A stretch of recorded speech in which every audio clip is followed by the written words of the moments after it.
Yeah, so I wanted to post some thoughts upon returning from my trip to Baghdad.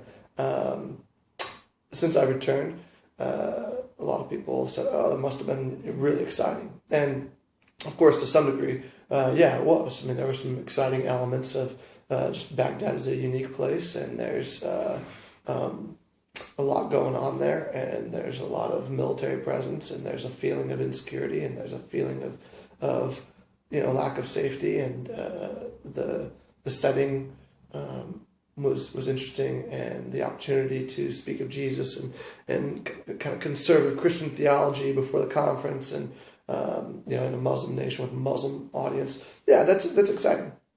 But all in all, the exciting thing really is today and tomorrow and this week. Today is exciting.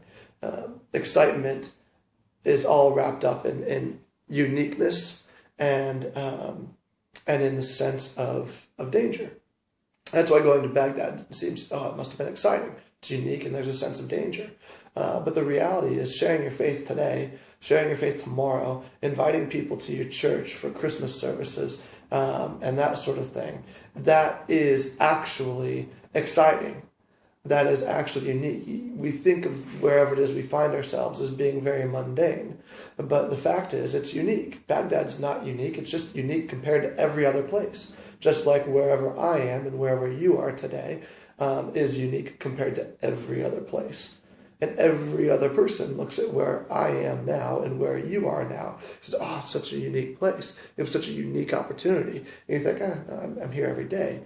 Well, it is unique.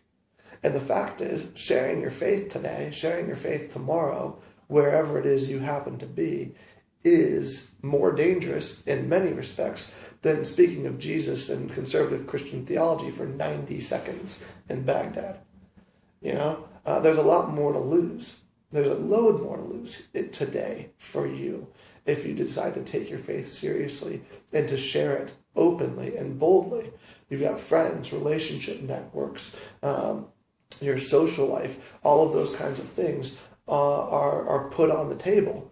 They're put on the altar of sacrifice if you're going to take seriously the idea that you're going to share your faith today and this week, wherever it is you happen to be.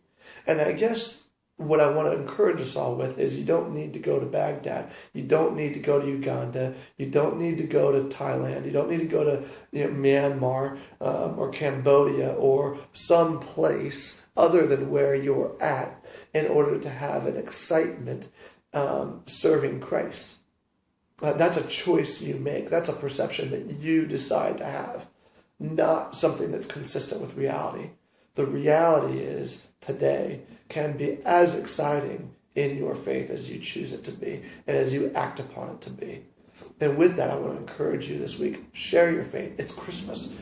People are willing to talk about Jesus. Bring them to church. Bring them to the things that you have going on. Bring them to your Christmas Eve service or your Christingles or your Christmas parties or whatever it happens to be. Be bold. Have an excitement. Take a risk, because I promise you what you'll risk today doing that is far more than anything I risked last week. All right, that's my thoughts from Baghdad, and I want to encourage you with them.